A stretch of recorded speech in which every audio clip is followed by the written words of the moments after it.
ఇవాళ సబ్జెక్టు అల్లు అర్జున్ గురించి మాట్లాడాల్సిన అవసరం ఇప్పుడు ఈ పరిస్థితుల్లో వచ్చింది.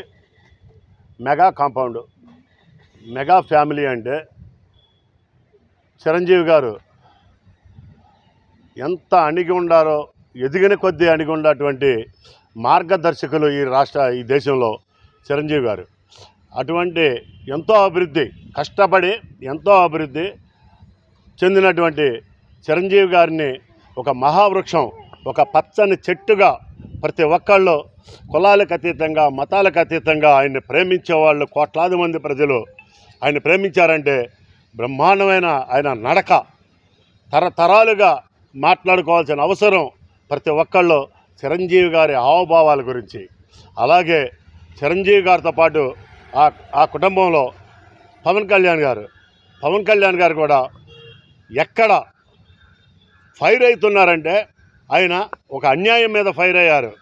అంతేగాని అనవసరంగా ఏ వ్యక్తిని ఆయన నోటి నుంచి ఏ రోజున అనవసరమైన పదజాలం ఒక్కసారి కూడా రాలా.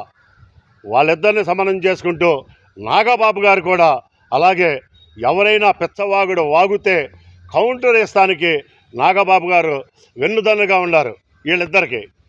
ఇటువంటి ఫ్యామిలీని నుంచి వచ్చి నువ్వు నేర్చుకున్న సంస్కారం ఏమిటి అల్లు అర్జున్?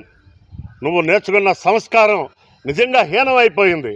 మేమందరం ఎక్కడెక్కడి నుంచో మారుమూల ప్రజలు ఆయన చూసి మేము ఆయన అడుగుజాడల్లో నడవాలి, ఆయన హావభావాలు కావాలి, ఆయన విధానాలు కావాలని చెప్పేసి అందరం పాటించుకుంటూ పచ్చని మొక్కలు నాటుకుంటున్నాం, రక్తదానాలు చేస్తున్నాం.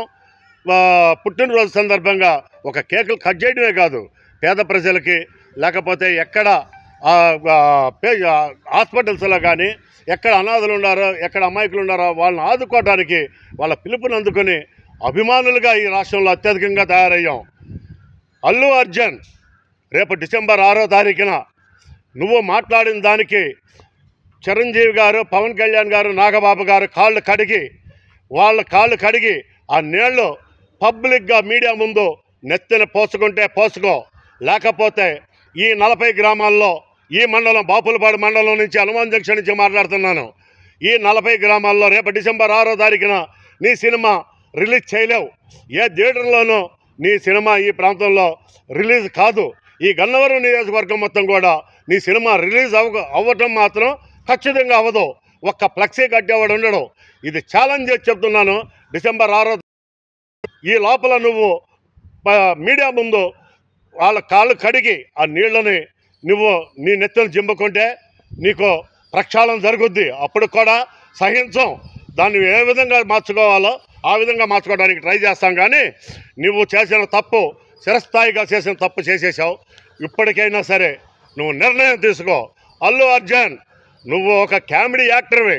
నువ్వేదో హీరోని అనుకుంటున్నావేమో, నువ్వు ఒక కామెడీ యాక్టర్లాగా కనబడుతున్నావు. ఆ కామెడీ వరకే కానీ నువ్వు ఒక హీరోగా మాత్రం భావించుకోబాకు. హీరో అంటే రామ్ చరణ్ అంటే యాక్షన్తో కాదు, హావభావాలు, తండ్రి వాళ్ళ భావాలు అందిపుచ్చుకొని ఆయన మాట్లాడే డిబేట్లు చూడు. ఎక్కడైనా సరే రామ్ చరణ్ మాట్లాడే విధి విధానాలు చూడు.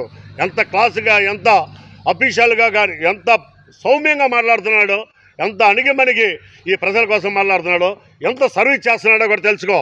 మీ తండ్రి పిల్లికి బిచ్చం పెట్టని అల్లు అరవింద్ గారు ఎక్కడైనా సరే సేవా కార్యక్రమాల్లో ఎక్కడైనా ఉన్నాడా? ఈ రాష్ట్రాన్ని ఎక్కడైనా కాపాడారా? నీ కుటుంబం గురించి చెప్తావేంటి? నీ కుటుంబం ఏదో గొప్పదనుకుంటున్నావేమో, నీకేదో సైన్యం ఉండాలనుకుంటున్నాము. చూపిస్తూ సైన్యాన్ని రేపు డిసెంబర్ 8వ తారీఖు 6వ తారీఖు అన్నావు. ఆ రోజున చూపిస్తూ నీ సైన్యాన్ని మేము చూస్తాం, ఖచ్చితంగా చూస్తాం, దీన్ని ఎదుర్కొంటాం. ఖచ్చితంగా కాలుతో అధపాతాళానికి తక్కకపోతే అల్లు అర్జున్ నీకు తగిన శాస్తి చేస్తాం. Thank you.